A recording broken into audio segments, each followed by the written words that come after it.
Ok, muy bien, Brian. Sebastián Santos. Otro punto que podemos conocer es el punto de relevancia, que es para volver al tema principal. Ok. María Alexandra.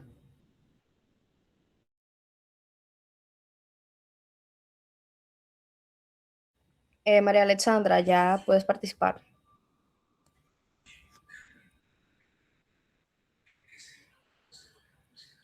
Ok, en vista de que María Alexandra no está presente, César David.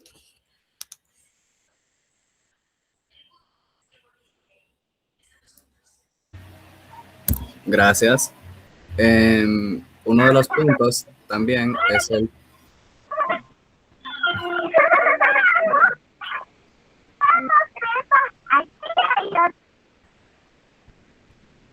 Uno de los puntos también es el punto de privilegio personal, el cual se utiliza para hacer una intervención que, mm, ¿cómo puedo decirlo?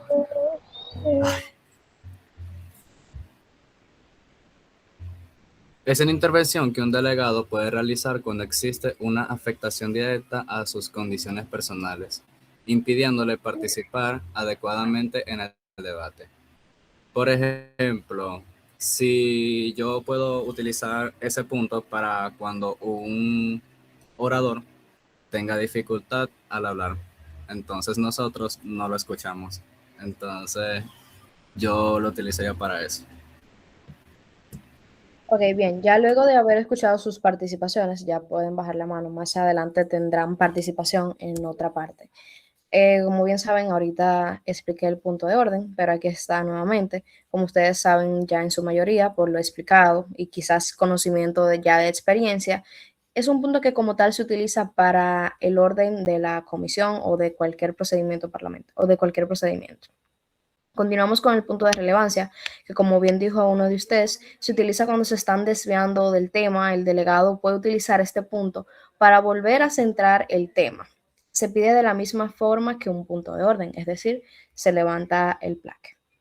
Entonces, por ejemplo, si están hablando de un tema en específico y una persona les está haciendo una pregunta, esperan a que esa persona termine de formular su pregunta o ustedes piensen bien si lo que esa persona dijo no se conecta de una forma con el tópico, porque en muchas ocasiones hay temas que sí se conectan con otros y no necesariamente merece un punto de relevancia. Es decir, ya de forma más llana, si te hacen una pregunta y esa persona quizás no te pregunta directamente del tópico, pero de cierta forma sí se puede conectar, no es necesario hacer un punto de relevancia, pero en caso de que no se conecte de ninguna forma, es decir, son cosas totalmente diferentes, sí se puede hacer el punto de relevancia. Continuando. También, como dijeron ahorita, el punto de información parlamentaria se puede solicitar cuando el delegado tiene dudas con respecto al proceso parlamentario del modelo. Por ejemplo, si no comprendes lo que se está haciendo, necesitas aclarar alguna duda sobre la próxima moción o fase del modelo. Ok, esta parte es muy importante también porque muchos de ustedes suelen pensar que a la hora de hacer el punto de información parlamentaria se les baja puntos, cuando no es así, porque al final del día todos somos humanos, hay cosas que quizás no entendemos y queremos saber, entonces no hay ningún tipo de problema con tener alguna duda, no se les baja puntos por esto. Derecho a réplica o punto de réplica. Se utiliza para defender a la delegación cuando ésta está siendo atacada. Además, también sirve cuando el delegado siente que no le han dejado fuera de un proceso. Ok. Esto también se suele utilizar cuando una persona está discursando y menciona algo sobre tu país, vamos a decir que no es cierto. Tú tienes ese derecho a poder defender a tu delegación en caso de que esto sea lo contrario. Es decir, esa persona está usando el nombre de tu país como para quedar bien o decir o dejar tu país por debajo. Entonces sí se puede utilizar este punto. Luego está el punto de apelación, punto de orden relativo a las decisiones tomadas por la mesa directiva. Dicha apelación debe ser sometida a votación y obtener más del 5, o sea, debe obtener el 50% más 1 del porcentaje de las personas que están dentro de la comisión. Es decir, si no están de acuerdo con alguna decisión tomada por la mesa directiva, ustedes pueden rápidamente hacer un punto de apelación. Y es que literalmente en la comisión se hace lo que ustedes quieran, ustedes son los que ponen las mociones y cómo quieren que sea el proceso. Entonces, en caso de que no se esté llevando de esa forma, también está el punto de apelación. Aleuri, tienes la mano levantada. ¿Tienes alguna pregunta? Ok. En caso de no ser así, por favor, baja la mano.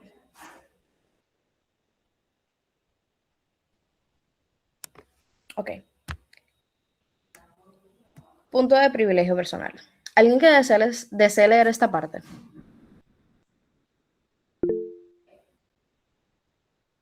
Carla María González.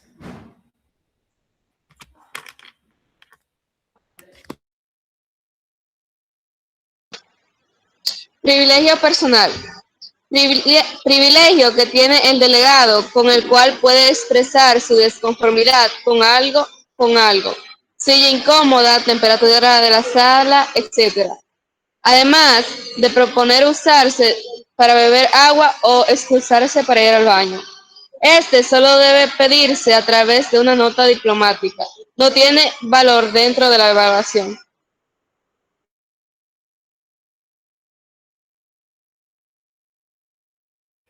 Ok, es muy importante todo esto que ustedes sepan que el punto de privilegio personal no es necesario que levanten el plaque e interrumpan el proceso. Pueden hacer una nota diplomática de forma muy fácil, expresar a la mesa que desean ir al baño o cualquier tipo de cosa.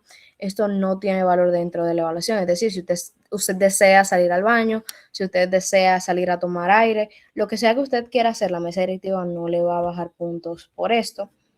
Y como les dije, mayoría de las cosas que pueden hacerse mediante una nota, si es necesario, o sea, si lo pueden hacer, háganlo para así agilizar algunos procesos y no interrumpir.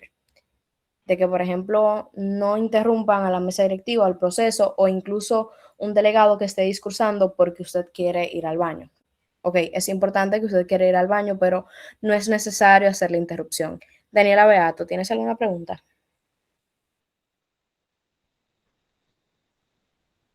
Ok, continuamos.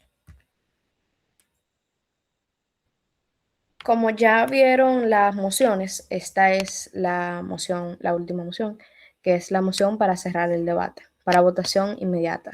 Esta moción sirve para acabar con los debates o argumentos que se están llevando a cabo. Se someterá al voto y deberá obtener el 50% más 1. Nada, chicos, ya yo culminé con la parte del procedimiento parlamentario.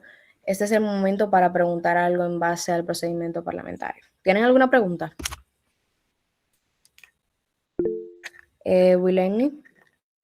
¿Cuál punto de orden o qué se hace en caso de que uno tenga la evidencia física? Un ejemplo, que una delegación nos haga una pregunta y uno quiere contradecir lo que esa delegación está diciendo y tengamos evidencia en físico. ¿Qué se dice en ese caso? Ok, pero ¿esa pregunta fue en un caucus o esa persona lo hizo en su discurso? Sé más específica, por favor. En ambas formas.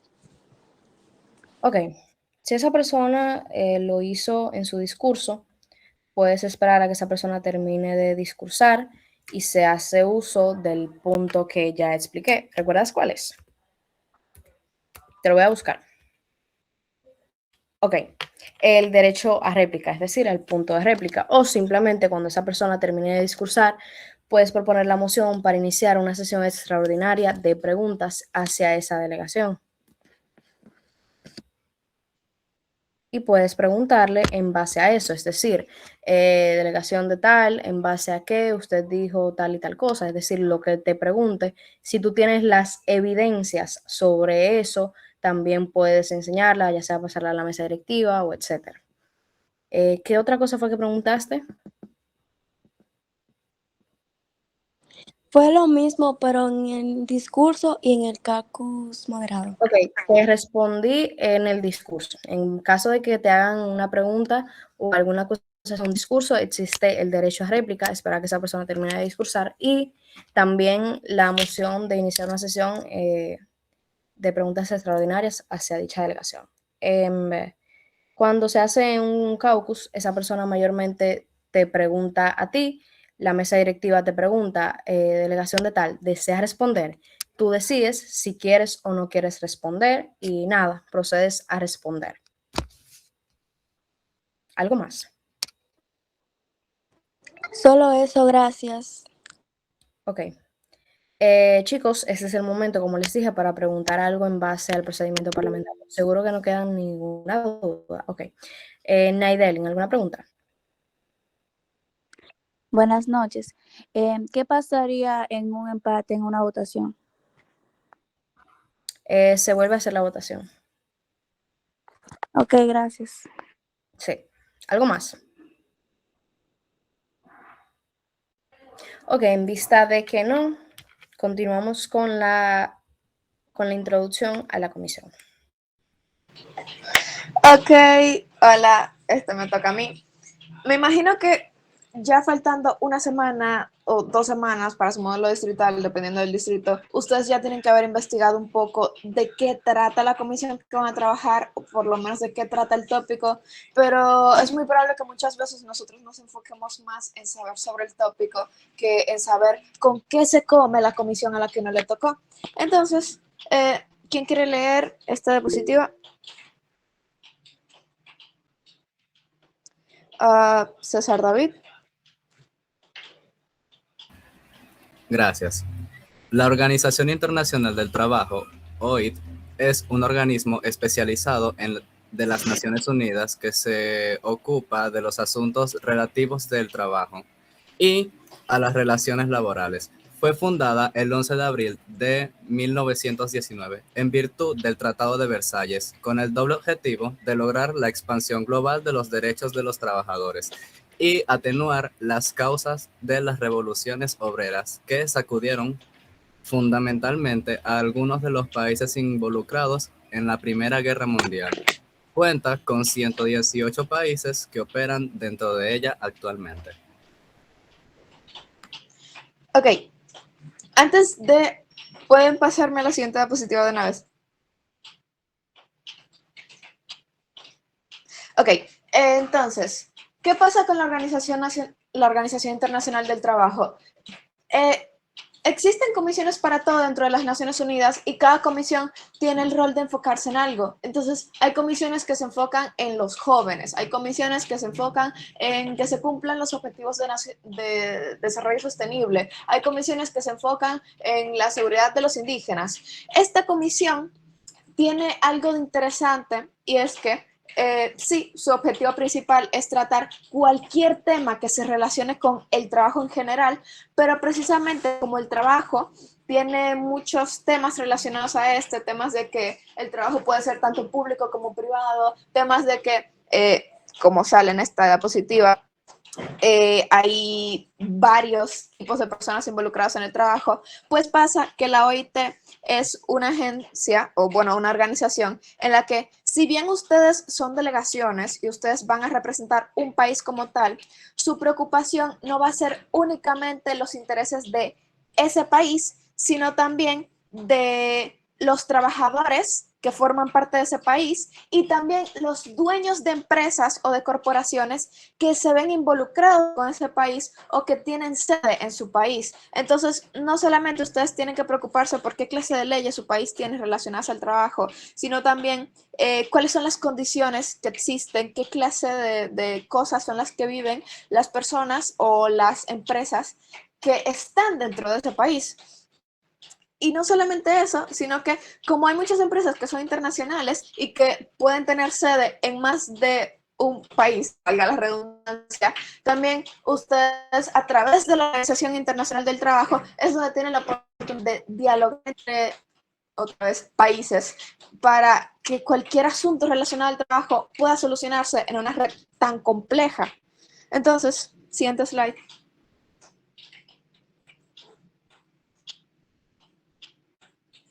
Entonces, ¿cuál se supone que es como tal el objetivo de la Organización Internacional del Trabajo? En la primera diapositiva salía un poquito de historia de que esta fue creada para evitar las clases revoluciones de trabajadores y cosas de estas que habían empezado a suceder después de la Primera Guerra Mundial. Y es que sí, muchas veces dentro del entorno laboral, como una forma de ganar más dinero, etc., etc., suceden muchos abusos. Entonces, ¿quién quiere leer esa? No veo. Quien sea que lo quiera leer. ¿Se escucha? La organización busca promover la creación de empleos, regular de mejor manera los principios y derechos de los trabajadores, mejorar la protección social y promover el diálogo social, al igual que proveer información relevante, así como técnicas de asistencia y de entrenamiento. En la actualidad, la OIT está organizada para trabajar en 4 grupos o sectores temáticos: principios y derechos, estándares en el trabajo, protección social y diálogo social.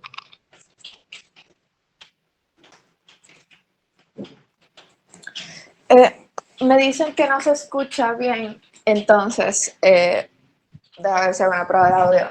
1, 2, 3, 4, 5, 6, 7, 8, 9, 10. Póngame una carita hacia... ¿qué? Una manita hacia arriba si se entiende lo que estoy diciendo. Bueno, ok. Ok.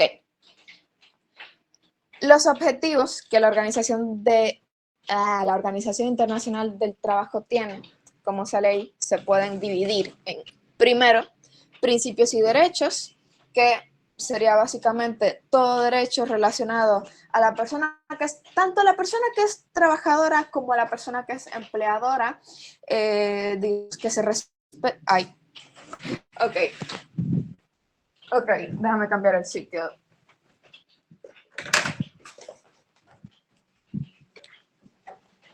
¿Qué pueden incluir estos derechos?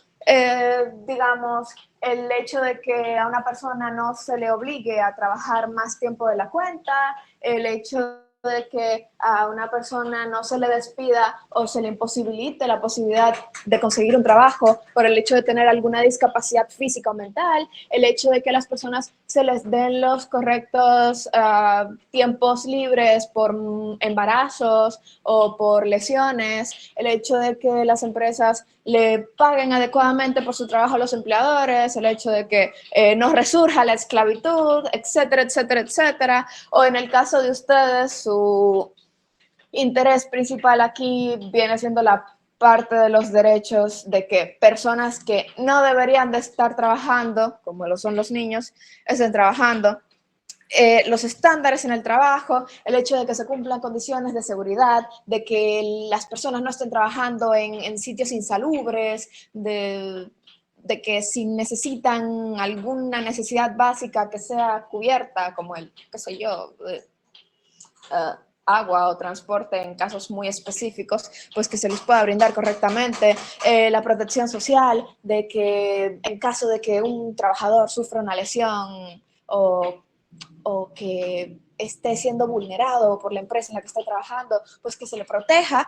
Todas esas cosas relacionadas a los derechos son preocupación de la Organización Internacional del Trabajo, y en la parte del diálogo social, pues es que se le pueda dar un espacio libre a estas personas para que puedan comunicar sus quejas y que no sientan ese miedo de que si llegan a mostrar las cosas que no están haciéndose bien, pues corran el riesgo de perder el trabajo. Entonces esto es una herramienta para que precisamente todas esas cosas que están mal se puedan comunicar sin que personas que quizás no tienen tanta voz sufran un riesgo de perder el trabajo y no poder alimentar a su familia.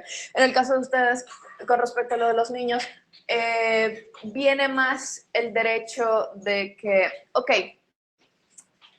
si bien hay países como la misma República Dominicana que tienen ciertos vacíos bueno, no sería vacío legal, pero sí, tienen ciertas leyes al respecto que permiten que personas menores de edad trabajen, como por ejemplo el que alguien, si tiene un permiso de sus padres, pueda ejercer ciertos trabajos en quizás negocios pequeños o informales, pues ustedes necesitan procurar que a los niños no se les obligue a trabajar, que los padres no fuercen a sus hijos a realizar un trabajo para poder llevar dinero al hogar, a que en general a los niños que se supone que tienen derecho a recibir una educación, a tener tiempo libre para jugar, a poder vivir la infancia, no tengan que estar trabajando.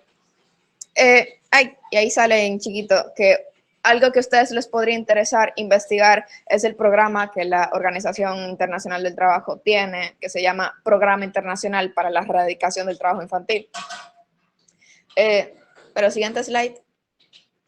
Ahí veo una mano levantada. ¿Tienen alguna duda?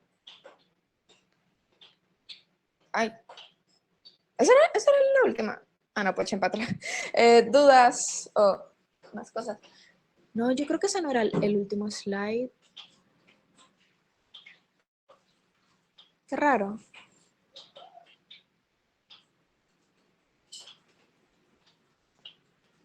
Ok, ahora sí. Pero antes de seguir, una duda.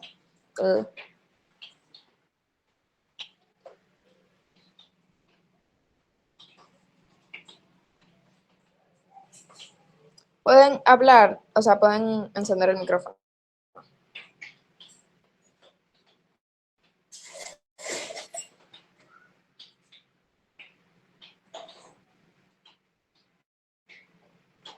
Quedó claro, tranquila. Isamar, quedan yo creo que 2 slides que están no sé para cuál lado. Que dicen del rol de las empresas y... Ay, no salen en la diapositiva. Melina, mírala ahí, la del rol de las empresas, ya se está proyectando. Ah, es que tengo el internet malo. Perdón. Ok, entonces, esta parte, si alguno de ustedes la quiere leer.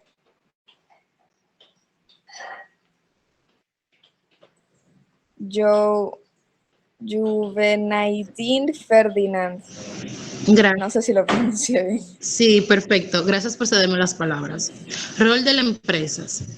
Incrementar debidamente debida diligencia en derechos humanos, identificar y prevenir trabajo infantil según las Naciones Unidas, supervisar toda su cadena de suministro, incluyendo subcontratistas, establecer y hacer cumplir códigos conducta para proveedores, garantizar transparencia y reportar sus prácticas alineando con la Organización para la Cooperación y el Derecho Económicos, tomar acciones correctivas cuando se detecten abusos.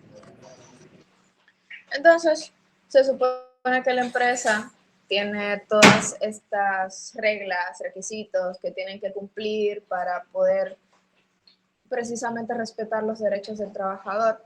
Y se supone que en mayoría de lugares, especialmente porque en los mismos derechos humanos, que por cierto, recomendación, léanse la Carta Universal de los Derechos Humanos, pero se supone que respetando los derechos humanos, en la mayoría de lugares debería de estar prohibido el trabajo infantil. Y se supone que las empresas que quieren estar bien paradas para que puedan continuar abiertas y que no les caiga una demanda, deberían de poder respetar esa clase de reglas. Pero entonces, ¿por qué termina sucediendo el problema que ustedes tienen que tratar en el tópico? ¿Por qué termina sucediendo el trabajo infantil? ¿Por qué no contratan a una persona adulta en vez de un niño? Lo que sucede es que hay muchos factores. Los niños son mano de obra barata y en muchos países incluso los padres obligan a los niños a trabajar desde muy temprana edad.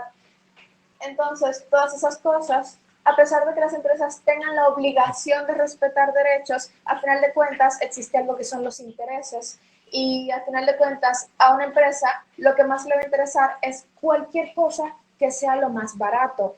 Entonces, lo más barato muchas veces termina siendo el poner a trabajar a los niños. ¿Y por qué es tan difícil poder detectar estos sitios en los que se pone a trabajar a los niños? ¿Por qué no simplemente puede uno ir y meter preso a cualquiera que tenga un niño trabajando? Porque, como yo les explicaba antes, en el mismo nombre del tópico lo dice, está esa palabrita, cadena de suministro global. ¿Qué es una cadena de suministro global? Es básicamente que mayoría de industrias trabajan con muchas, digamos que empresas, productores distintos. Es decir, por ejemplo, en una marca de ropa se tiene que primero comprar la materia prima con la cual se va a hacer la tela, luego con esa tela se tiene que pasar a otra fábrica en la cual esa tela se convierte en ropa, luego en otro lugar, sea una imprenta o yo qué sé, se le pone a dicha ropa el logo de una marca, luego eso se lleva a un distribuidor que se encarga de entonces esparcir esa ropa por todo el mundo y luego ahí otra tienda más se encarga de poner esa ropa en un colgador y que finalmente el consumidor la compre. Entonces, por el hecho de que la mayoría de productos pasan por tantas manos antes de llegar al consumidor final, es que es muy difícil poder detectar dónde exactamente se termina realizando el abuso infantil.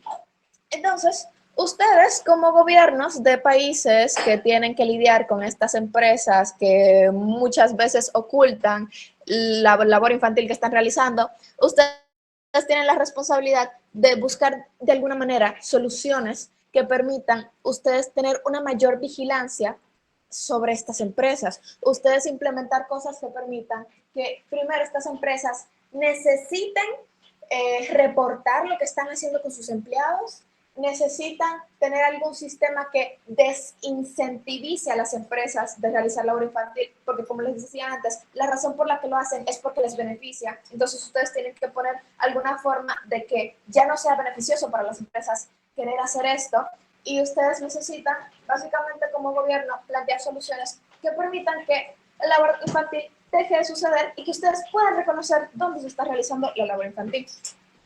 Entonces, siguiente.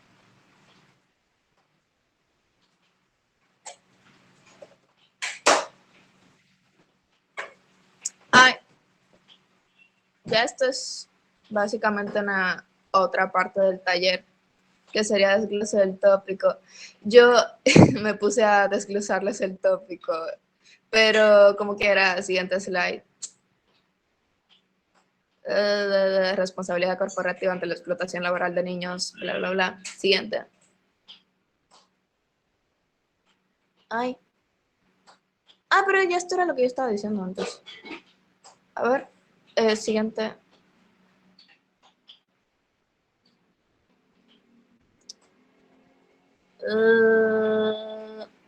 Sí, todo esto ya yo lo dije.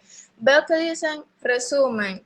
Ok, en resumen, yo lo que quiero es que ustedes me investiguen los derechos de los niños, me investiguen los derechos del trabajador, me investiguen cuáles son las, diríamos que leyes o medidas que su país está realizando para evitar la explotación infantil.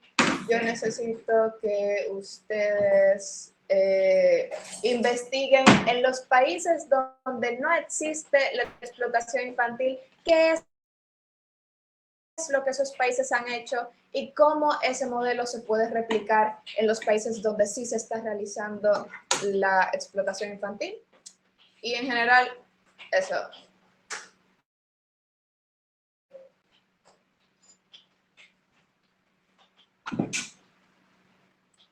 Entonces, yo creo que ya se puede pasar con la parte de Marla. Muchas gracias por prestar atención y disculpen si no se escucha algunas partes. Hola, mi nombre es Marla Espíritu Santana y en verdad mi parte ustedes se la adelantaron un poquito porque ahora vamos a ver a documentos relevantes que ustedes deberían estudiar y tener pendiente. En esa fase o esa parte, ustedes van a ver mucha información que ustedes deberían como que cogerle provecho, coger varios artículos de esos, mencionarlos en sus discursos, en sus anteproyectos, en sus, en todo lo que lo puedan utilizar porque se ve muy bien de que ustedes de verdad sepan lo que estamos hablando. Y primero vamos con las cartas y declaraciones que ustedes deberían ver. La primera es como ya, bueno, no, espérate. Esa es el de los principios rectores sobre empresas y los derechos humanos del 2011. Le vamos a dar esta diapositiva, pero como quiera es bueno que ustedes le tomen un screenshot a esta parte para que lo puedan investigar bien. La siguiente es la Declaración Universal de los Derechos Humanos. Eso era lo que Melina les estaba comentando a ustedes sobre todo eso. Después tenemos la declaración relativa a los principios. ¿Me pueden escuchar? O es nada más Wileni. O escriban en el chat cómo se escucha.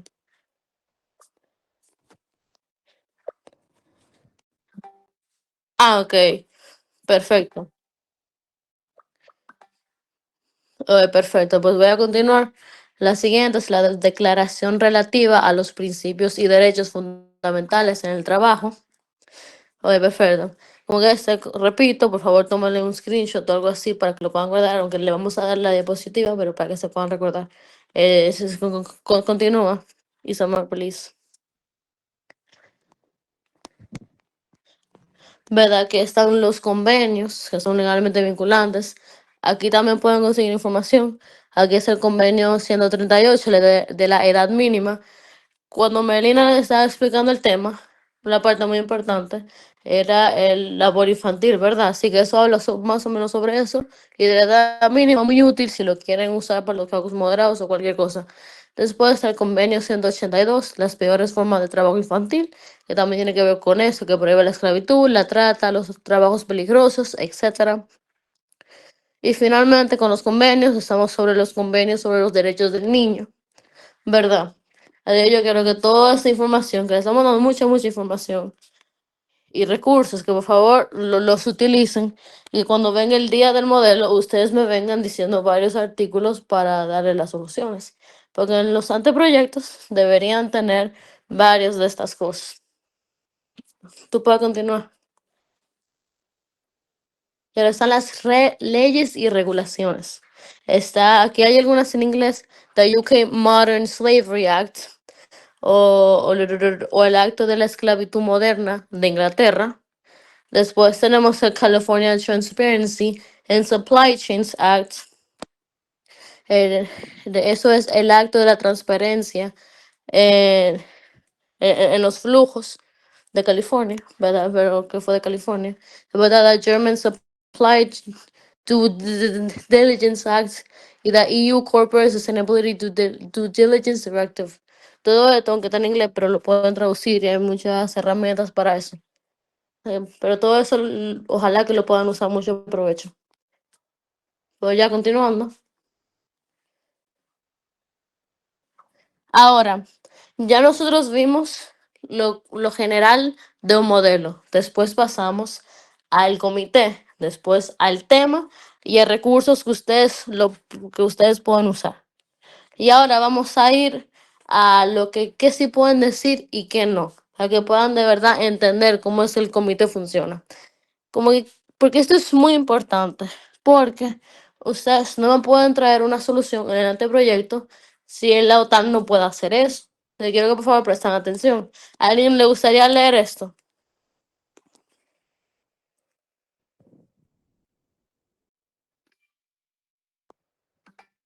Ok, yo voy a coger a Zoe. ¿Qué sí puede hacer la OTAN? Defensa colectiva, cooperación militar entre países, intercambio de inteligencia, operaciones de seguridad internacional limitadas y se necesita justificación clara, ciberseguridad y defensa tecnológica y planificación estratégica. Ok, muchas gracias. Si ustedes pueden ver acá, es mayormente ir a la defensiva y proteger. Es de eso que verdaderamente se encarga la OTAN. Porque aquí ustedes no ven que hasta las operaciones de seguridad o las invasiones que se pueden hacer, los actos de ataque, son muy limitados y se necesita una clara justificación porque eso es mayormente de defensa, no tanto de atacar o acción tan inmediata y congruente, pero vamos a ir un poco más de eso después. Y claro que sabemos que también tiene que ver con la ciberseguridad y defensa tecnológica y la planificación estratégica. Sí, podemos continuar.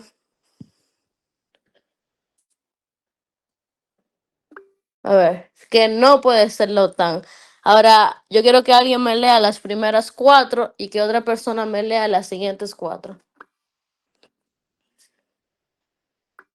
Y para eso, yo voy a coger a las primeras 2 personas que tuvieran la mano levantada, que son Paula y María Alejandra. Comienza Paula con las primeras 4.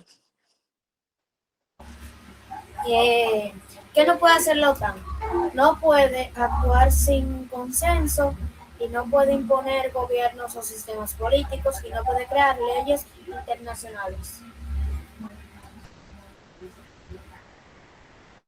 Que ahora vamos con... Permiso, Marla. Chicos, un momento y una disculpa, por favor, porque hubo una pequeña equivocación en la diapositiva y es que en vez de OIT está OTAN. Entonces, vamos a darle un poco más para atrás y vamos a ver cosas que ya Melina explicó anteriormente de la comisión. O bueno, Marla, ¿tú sabes o estás preparada en base a qué sí puede y qué no puede hacer la OIT? En verdad, yo pudiera hablar un poquito de eso. Ok. Comentando eso, yo no sé cómo llegaron esas diapositivas ahí, Ok, no hay pero problema. Continúa. ok, así que básicamente para que en el anteproyecto ustedes puedan hacer un anteproyecto coherente y claro, necesitan saber qué es lo que puede hacer la OIT y qué no puede hacer la OIT. Así que para este modelo, como que una de las cosas que sí puede hacer la OIT, como por ejemplo, hay que ver qué tanto de acción tiene. Como por ejemplo, o sea, puede crear normas internacionales, se encarga de proteger los derechos de los trabajadores, como ya habíamos visto, y puede asesorar a los gobiernos, como por ejemplo, no puede hacer algo tan estricto, digamos, poner como que reglas tan impunes, pero sí puede como que asesorar o hacer sugerencias. No pueden ser tan críticos cuando estamos hablando de eso específicamente. Y se trata mayormente de eso, que ustedes no pueden decir, ah, no, porque vamos a cambiar la política de un país. Ah, no, o que vamos a hacer esto específicamente, vamos a cambiar esto. No necesariamente pueden hacerlo, sino que pueden hacer sugerencias para que otros comités lo puedan hacer. No sé si me entendieron esa parte. Y eso tiene que ver, nada, que pusieron un comentario sobre eso. Ellos solo pueden crear convenios y ni siquiera pueden sancionar si el país no cumple exactamente, porque este es un comité que no puede, que honestamente no tiene la cantidad del poder como el Consejo de Seguridad. Como por ejemplo, no puede obligar a un país a hacer nada, como ya había dicho el coso. Tampoco puede castigar, no puede poner sanciones, no puede crear leyes internacionales por sí solas, no puede intervenir directamente en las empresas, no puede resolver todos los problemas y no puede actuar sin que los otros países también participen. Como su trabajo es el diálogo entre los gobiernos, empleadores y trabajadores y sugerir. Entiendan eso, sugerir. Así que cuando ustedes vayan a crear ese anteproyecto, asegúrense de que todas las cláusulas operativas, vamos a ver, ustedes deberían saber ya lo que es una cláusula operativa, pero ¿saben lo que es la cláusula operativa? Pueden abrir el micrófono o escribir por el chat.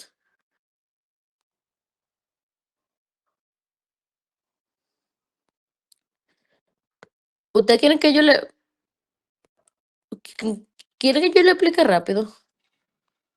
Porque yo siento que ya deberían saber, bueno, en un anteproyecto, ay Dios mío, en un anteproyecto hay cláusulas, exactamente, como le digo a Olerio y Pinada, hay cláusulas preambulatorias y operativas. Las cláusulas preambulatorias son las que dicen cuáles son los problemas a resolver. Las cláusulas operativas que van después son las acciones que de verdad y las soluciones que el comité va a implementar para solucionar eso. O sea, ¿me van entendiendo? Ok, ahora que ya esto está claro, para poder reiterar eso de las cláusulas operativas, es que ustedes no pueden, como ninguna cláusula operativa, poner que van a obligar a un país a hacer algo o que van a sancionar. Lo único que pueden hacer, necesitan usar palabras como sugiere y cosas así como un sinónimo de eso para poder expresar lo que quieren solucionar, pero es mayormente como que para colaborar con otras para poder colaborar con otros organismos de la ONU también. Pero no pueden ni sancionar políticamente a un país ni nada de eso. Todo es sugerir, sugerir y sugerir. Nada de acciones. ¿Entienden? Así que si ustedes entregan un proyecto que dice que vamos a sancionar a todo el mundo, la mesa se lo va a devolver. ¿Tienen esa parte?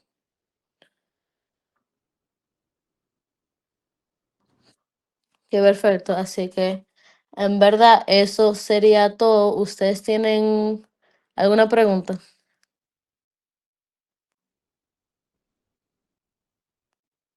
Pueden levantar la mano o escribirla por el chat.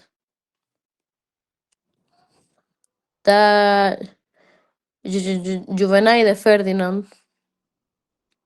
¿Tienes una pregunta?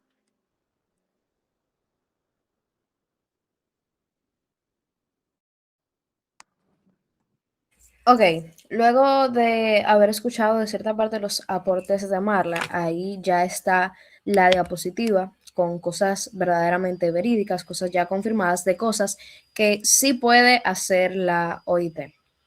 Marla, ¿deseas tomar esta parte? Ok, sí, yo lo puedo hacer. Es básicamente lo que estaba explicando. Que puede crear normas, pero no lo puede necesariamente establecer o, o sancionar cuando no se cumplen esas normas. Como la OIT establece convenios y recomendaciones, énfasis en recomendaciones sobre el trabajo, como por ejemplo, prohíbe el trabajo infantil y la explotación laboral. Pero que ustedes prohíban el trabajo infantil o la explotación laboral, eso no significa que tengan el poder de necesariamente castigar a países si hacen algo en contra de eso, porque esa ahí no sería labor del OIT. En segundo, tenemos defender los derechos de los trabajadores, aunque promueve cosas como los salarios justos, las jornadas laborables razonables y la seguridad en el trabajo para asegurarse de que esa experiencia laboral pueda ser una verdaderamente justa y que valga la pena para las personas. Si podrías continuar, Isamar. Ok, puede supervisar a los países, énfasis en supervisar. Revisa si los países cumplen con los acuerdos que firmaron, y que pueden hacer observaciones o recomendaciones. Otra vez, esto no es sancionar ni nada de eso. Promueve el empleo, como puede apoyar programas como para reducir el desempleo, mejorar las condiciones laborales, capacitar a los trabajadores y el espacio de diálogo en donde participan los gobiernos, empresas y los trabajadores. Puedes continuar, Isamar.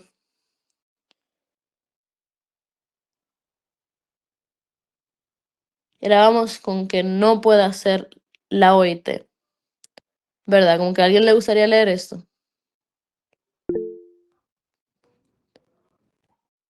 Ok, vamos con...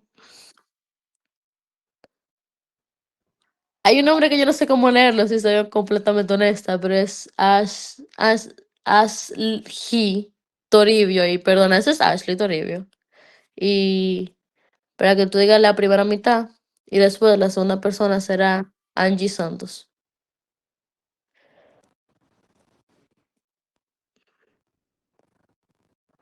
Ahora, Ok,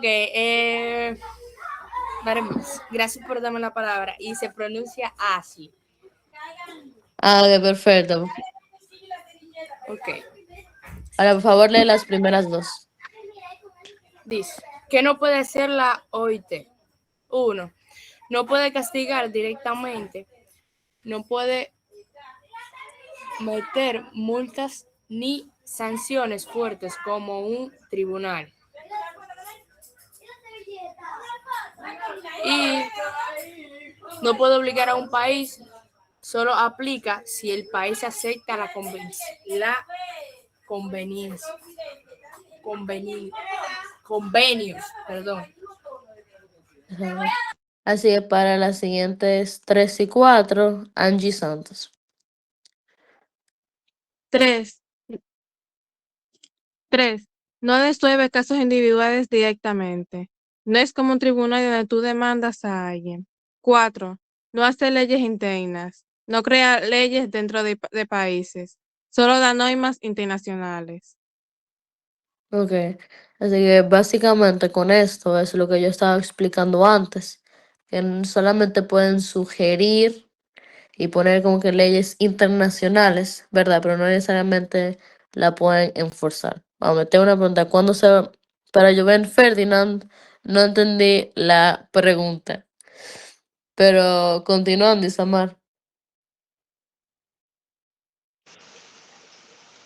Deseaba preguntar, como claramente ya usted explicó que no podemos sancionar directamente a una nación ya que no contamos con suficiente poder para eso. Ajá. Entonces, si después que ya realizamos un análisis de países que no están cumpliendo con los reglamentos o reglas establecidos de los derechos humanos y más a los infantiles, ¿a qué organismos podemos recurrir para reportar esa nación? Ok, es una muy buena pregunta porque en su anteproyecto ustedes lo más probable es que es mejor si ustedes van a donde otra organización y colaboran con ella para así de verdad poder como que sancionar. Una de estas es obviamente el Consejo de Seguridad. Esa es el comité como que más poderoso, exacto, el Consejo de Seguridad es el más poderoso por así de, de la ONU. Ese es el que mayormente se le va para poder sancionar, que trata con emergencias y cosas así. Y sería mayormente ese. Pero también yo diría que se enfoquen nada más en los fondos de seguridad, porque siento que eso es lo que ustedes pueden necesitar para eso. Ahora, ¿hay alguna otra pregunta? Ah, no, espérate, como que también la Corte Penal Internacional puede como que sancionar a varios países, está el Monetario en algunos casos, y la Organización Mundial del Comercio, como que esta, por ejemplo, puede autorizar sanciones comerciales entre los países, porque tienen, digamos, que prohíbe el comercio de algo en un país como medida de sanción, eso también puede sancionar. Ok, chicos, ya luego de lo explicado, ¿tienen alguna pregunta? Ya verdaderamente dejando un poco la pena, ¿tienen alguna pregunta de qué se puede y qué no se puede hacer en esta comisión?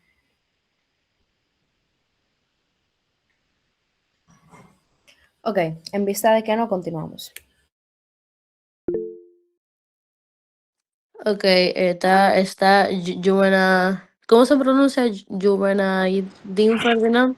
Sí, lo pronunciaste bien. Bueno, mi Ok. pregunta es la siguiente. Si ya tenemos, o sea, como ya nuestra comisión es para prácticamente buscar soluciones a lo que es el trabajo forzado de niños. Si en nuestra comisión, el día de modelo, existen naciones que sus países se ven involucrados en esa problemática, ¿cómo podemos, o sea, presentar, o sea, ¿cómo diría eso? Preguntar o sugerir que esa nación presente argumentos o explicaciones de por qué su país se está viendo involucrado en esa situación si, si ese delegado afirma que su delegación está bien en cuanto al tópico. Es una muy buena pregunta y también depende de cuándo es que esta delegación está diciendo que todo está bien, cuando en verdad no. Eso es por eso que es muy importante investigar, porque así ustedes pueden conocer de los otros países y saber si están mintiendo. Como por ejemplo, digamos que un país está discursando y dice que lo está manejando muy bien, que todo está muy bien. Entonces, si se le pone a interpelación, ahí sería un perfecto momento como que para confrontarlo. No sé si eso era lo que estabas buscando. Y lo mismo va con los caucus, por ejemplo, los caucus moderados. Y ahí se va a notar que tú tienes conocimiento del tema. Porque tú le estás preguntando por qué tú estás diciendo que todo está bien cuando eso no es así. Y es una muy buena pregunta. El- Porque los pagos moderados tú le puedes responder a una persona, puedes mencionar a alguien específicamente, digamos que no se puede interpelar en el discurso, en tu caucus moderado tú lo puedes mencionar, digo, porque a la delegación de esto siguen este problema, cómo es que esta delegación lo está demostrando, porque la delegación de tal ha investigado que le está yendo muy mal, como un ejemplo. Y agregando a eso, es bueno que ustedes busquen ejemplos específicos y que entonces cuando ustedes vayan a hacer esa interpelación le digan, ok, en el año tal, en tal lugar de su país se hizo tal y tal cosa que atenta contra los derechos de los niños con el trabajo. Y así preguntarle por qué su país no ha abordado el tema o qué está haciendo su país para mejorar eso. Y en el caso de que tú seas el país al que le están haciendo esa interpelación, es bueno que tú vayas preparado con cuáles son las cosas que tu país ha hecho al respecto. Sí, También, exactamente. no sé si me permiten, o buenas noches para todos. Estoy dentro del grupo de voluntarios también y me gustaría como agregar una parte de que hay veces que no todos los países están involucrados en la problemática como tal de que hacen estas acciones que afectan a los niños, pero si tú eres un país que pues está sufriendo por esta parte o esta problemática, pues investiga por qué está pasando esto, cuáles son las causas de que esto pase, porque también todas las problemáticas sí tienen una razón de por qué pasan, ya sea por economía, porque estos niños le pasa esto porque sus padres pues no trabajan, entonces como comité deberíamos de buscar soluciones también para esas consecuencias. Está bien, en el comité tú puedes reconocer o la delegación puede reconocer que está pasando por esto. No es que te eches abajo, pero argumenta o defiéndete por qué esto pasa, o sea, pasa de esta forma. También, si otro país está pasando por eso y tú sabes, tú tienes conocimiento de esto, tú investigaste acerca de que esa delegación también está pasando por eso, pues además de que tú le preguntes por qué está pasando eso, porque eso es algo válido, tú puedes argumentar o preguntarle a esa delegación por qué está pasando eso que ha hecho su delegación ante esta problemática, y ahí también la otra persona se verá obligada o a tanto reconocer, defenderse o hasta negarlo, aunque está mal, pero ahí la mesa también evalúa argumentación. Todo es válido en el comité, el conocimiento es algo que pues evalúa mucho la mesa directiva y te prepara también para solucionar las problemáticas que tenga el comité. Y ya, pues muchas gracias.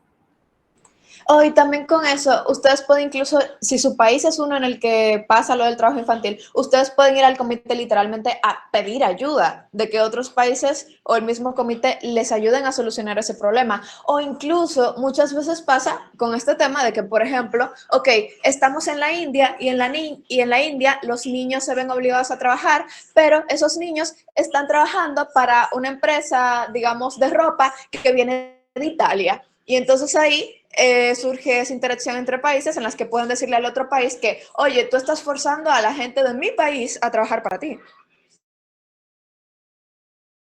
Ashley, ¿podrías decir tu pregunta en el micrófono, por favor? Porque no se entiende en base a qué parte te refieres, o sea, a qué parte en específico te refieres que se debe decir en el discurso o aparte. Yo creo que ella se refiere al reclamo, como que para pedir ayuda o para reclamar la otra delegación. Y No, a lo que yo me refiero es que eso no va en tu discurso. Eso mayormente iría a las preguntas al discurso de otra persona o en tu propio caucus moderado, por ejemplo. No va directamente en tu discurso, porque en tu discurso tú hablas de otras cosas. En tu discurso tú hablas de cómo tu país lo ha resuelto y soluciones que tú tienes, todo eso.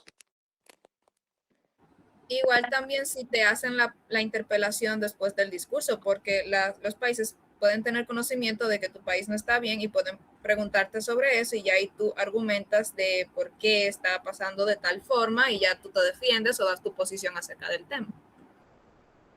Sí, ese es un buen punto. Y vamos con la sugerencia del lenguaje absoluto. Como que hay que evitar las palabras como garantizar completamente, prevenir todo, control total, porque saben que no vamos a hacer eso acá.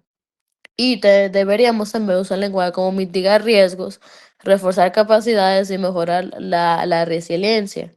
Porque eso como que estamos mejorando la situación, no necesariamente acabando con el problema de la raíz, pero mitigándola. Y creo que se entendió esa parte. Y ahora sí, muchas gracias por la atención. ¿Y alguna pregunta de que total de todo lo que hemos visto? Ok, si tienen alguna pregunta en base al procedimiento parlamentario, ese es el momento para hacerlo. Lo mismo en base al desglose del tópico, la introducción a la comisión y lo que sí se puede y lo que no de la comisión. O si necesitan algún tip, también es el momento. Entonces, ¿algo por preguntar? Sí, señores, esta es su chance, porque el mejor maestro es la experiencia. Y ustedes deberían preguntar a personas que sí tienen la experiencia, que le pueden responder a sus preguntas. Si tienen alguna situación y no saben cómo abordarla también, porque este es el taller del desglose del tópico, así que si tienen alguna situación con su país y no saben cómo abordarla, pues nosotros podemos dar una perspectiva ya un poco general. Si hay otro tema que quieren que hablemos brevemente acá.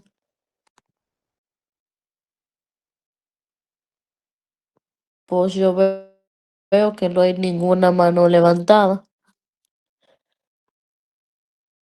y tampoco hay preguntas en el chat. Ah, ok, ya vi. Perfecto, ya comenzaron a venir. De que si en algún momento tengo dudas, las puedo hacer en el grupo o personalmente a alguno de ustedes. Claro, de las dos maneras. No pueden escribir personalmente o pueden escribir por los grupos. Pero de cualquier forma, estamos aquí para ustedes. A ver la otra de que cómo se realizan las negociaciones. Ok, me refiero a que te refieres a las negociaciones que ocurren durante los caucus regulares, ¿verdad?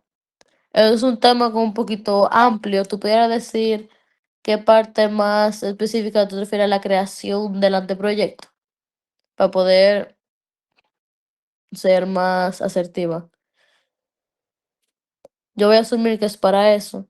Con las negociaciones, como que hay temas que no son tan controversiales, pero hay otros que sí. Ese tema yo siento que la mayoría de los países va, debido a que es por los niños, va a tener una opinión similar a que hay que proteger a los niños.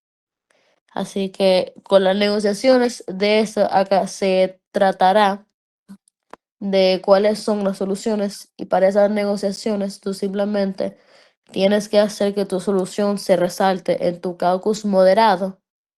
Así cuando ya venga el caucus regular, ya tú hayas como que dicho tu solución, ya las otras personas como que saben cuál es la solución. Pero en el caucus regular usted debería recoger todas las soluciones que tienen todas las personas y así comenzar a trabajar y dividirse como es que lo van a escribir. Y esas van a ser mayormente las negociaciones que ustedes van a ver.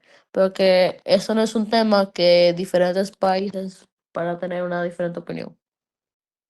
Vamos a ver. ¿En qué momento se hablarán de los subtópicos que se debatirán en el caucus moderado? Eso lo deciden ustedes. Ok, en base a la siguiente pregunta, que es ¿cómo se debe hablar para que un país piense que No piense que es atacándolo. Bueno, de hecho esta pregunta es sumamente interesante porque a la hora de tú querer hacer una pregunta hacia una delegación, es muy importante el hecho de no querer hacer sentir a esa delegación atacada. Ok, esto es simplemente yendo al grano, argumentando lo que es un 20% de la pregunta y este 20%, perdón, se debería utilizar para más que nada citar, es decir, de dónde salió la información de la pregunta que harás más adelante. Es decir, según tal organización y ahí contextualizas un poco de lo que está pasando. Luego ya vas a la pregunta como tal y hacia la delegación también. Porque no es correcto tampoco agarrar y literalmente cuestionar a una delegación, no importa la delegación que sea, pero no es correcto. Pero sí, esta es la forma correcta. En su mayoría, la pregunta y una pequeña parte de las citas y contextualización de la pregunta. Relacionado a la pregunta que han hecho sobre los subtemas, eso, el día del modelo, ustedes más o menos piden una moción para dividir la cuestión en subtemas. No es obligatorio que ustedes dividan en subtemas si no quieren. De hecho, el tópico que ustedes tienen, yo siento que se puede tratar sin subtemas, pero eso queda a decisión de ustedes. En el momento en el que se dividen subtemas, ustedes se les da la oportunidad de hacer algo parecido al caucus regular, en donde ustedes informalmente van a tener el chance de hablar entre ustedes qué subtemas consideran que se deberían de proponer. Y ojo con eso, a los delegados muchas veces les gusta hacer grupos de WhatsApp aparte, normalmente para socializar y cosas así, pero no se les ocurra en esos grupos hablar ni de tiempo de los oradores, ni de subtemas, ni de nada. Todas las cosas que se vayan a proponer, propónganlas el día del modelo, porque si ustedes llegan el día del modelo con todo ya acordado, no va a haber una discusión en la sala y la mesa no va a poder calificarles a ustedes por sus habilidades de negociación, por sus habilidades de argumentación, ni por nada, porque ya ustedes van a tener la decisión tomada.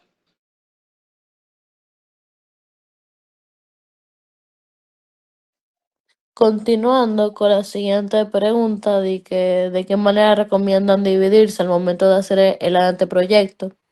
Marla, ¿podrías darme un pequeño minuto, por favor? Porque Sí, claro, dale. Wileni le dio seguimiento a la pregunta que ella me hizo anteriormente. Ok, o sea, darle un breve resumen de lo que está pasando y luego la pregunta. Sí, es lo correcto, es lo que yo considero correcto. Primero, contextualizar un poco, decir de dónde salió esa información, muy preferiblemente de fuentes confiables, lo que usted está diciendo, y ya luego la pregunta. Es decir, no ande ahí divariando a la persona que usted le está preguntando, que si Juan, que si Pedro, no. Contextualice un poco de lo que está sucediendo en base a ese país y lo que usted quiere preguntar y ya luego la pregunta. Con la siguiente pregunta de Wileni, de cuántos de esta comisión pasan a la regional. Ahora mismo creo que eso es algo que como talleristas nosotras desconocemos y creo que de hecho son cosas que no se dicen y se enteran el día de la distrital.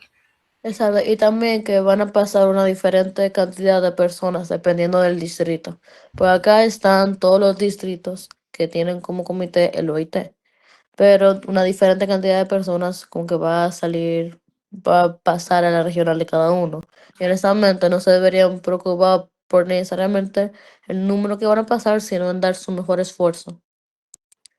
Para continuar, o sea, que básicamente se tomaron tiempo en el que las delegaciones presentes votarán o van a sugerir subtópicos para llevarlo a debatir en el caucus moderado y decir la razón por la que sugieren este subtópico. Con esto hay dos diferentes tipos de mesas. Hay mesas que prefieren que lo hagan antes, y hay otras mesas que prefieren que ustedes lo hagan en el día del modelo. Como Milena le ha dicho a ustedes, nosotros preferimos que usted lo haga en el día del modelo para ver sus habilidades de negociación. Eso es lo que dijiste, está perfectamente correcto. ¿De qué manera recomiendan dividirse al momento de hacer el anteproyecto? O sea, recomiendan que una delegación reúna las soluciones mientras otras redactan, o cómo.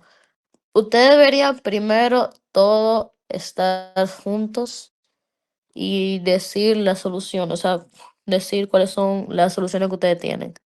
Digamos, anotarla en un pedazo de papel o algo así. Y después se pueden dividir en 10 subgrupos o en esos subbloques que estaban mencionando para poder hacer una o dos soluciones de eso, cada subgrupo. ¿Me van entendiendo? Y así es como se construye el anteproyecto. Así que algo así, sí.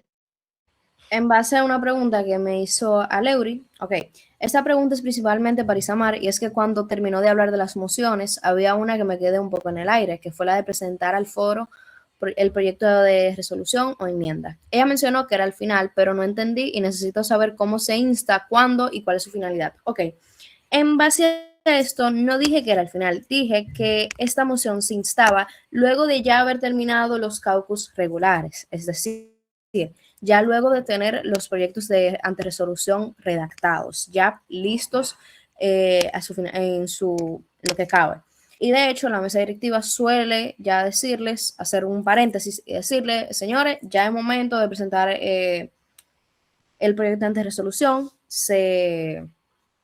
luego de que se cierre el paréntesis, en caso de que no se haga, luego de que ya se termine el tiempo del caucus regular y ya sea el momento de presentar al foro el proyecto de anteresolución, se insta esta moción. Se insta igual que cualquier moción. Y bueno, ya respondí la pregunta de cuándo. ¿Y cuál es su finalidad? También ya respondí. Su finalidad es presentar el proyecto de anteresolución, que es la razón por la que ustedes estarán ahí, para resolver la problemática como tal en base a las soluciones que ustedes van a tener. Quiero agregar algo también a la pregunta de Juliet, que de qué manera recomiendan dividirse al momento de hacer el proyecto de anteresolución. Bueno, lo que yo siempre he recomendado es que, ok, es un bloque, pero que este bloque se divida en mini bloques y que en cada mini bloque haya diferentes funciones.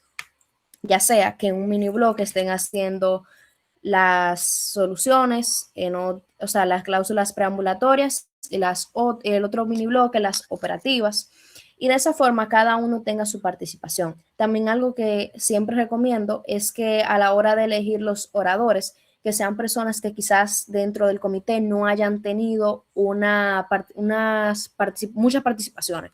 Porque, por ejemplo, se dan los casos que a la hora de ser oradores eligen personas que ya tienen muchísimas participaciones, mientras que en el bloque hay personas que literalmente solo han discursado. Ahí yo siento que eso es algo más como usted como delegado que decide hacerlo, porque, señores, seamos justos. Si usted ya participó 3, 4 veces, déle la oportunidad a otra persona que quizás no haya tenido esa oportunidad, porque al final del día todos se prepararon, todos se esforzaron y están ahí por algo. Entonces, eso es lo que yo recomiendo.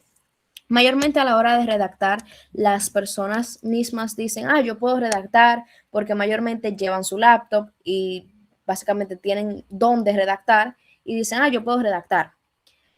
También ya queda a manos de ustedes decidir si usted considera que esa persona sí puede o no puede redactar, porque a pesar de que una persona lleve una laptop ese día, eso no significa que esa persona pueda redactar nada más porque sí. ¿Alguien desea responder la pregunta de María Alexandra o la respondo yo? Es decir, Melina o Marla. Cualquier cosa tú lo puedes hacer, pero déjame agregar algo Ok. a lo que te acabo de responder y después tú puedes ir con la pregunta María. Ok. Hay dos métodos para poder dividir los subbloques. Uno es hacer que uno haga las cláusulas preambulatorias y otro las cláusulas operativas. Y otro método es que se dividan por problemática o por las soluciones que van a hacer. Yo he experimentado ambos de esos métodos y honestamente el que me parece menos caótico es dividirse por soluciones en sí. Porque digamos que, por ejemplo, voy a usar otro comité, por ejemplo, para no darles soluciones acá. Digamos que estamos en un comité fácil como UNICEF y que estamos un problema con los niños, ¿verdad? Si no queremos dividir en diferentes subbloques, Entonces, digamos que un grupo puede trabajar de salud, otro de educación y cosas así. Porque cuando se hace el de preambulatoria y operativa, la mayoría de las veces es demasiado caótico y no necesariamente saben qué escribir. Y como que tienen que estar alineados, los de la cláusula operativas tienen que esperar hasta que los de preambulatorio hagan eso y así sucesivamente, pero técnicamente las dos pueden funcionar. Y aquí yo veo que nuestra querida Honor Marie está aquí con la mano levantada, así que te gustaría decir algo sobre eso.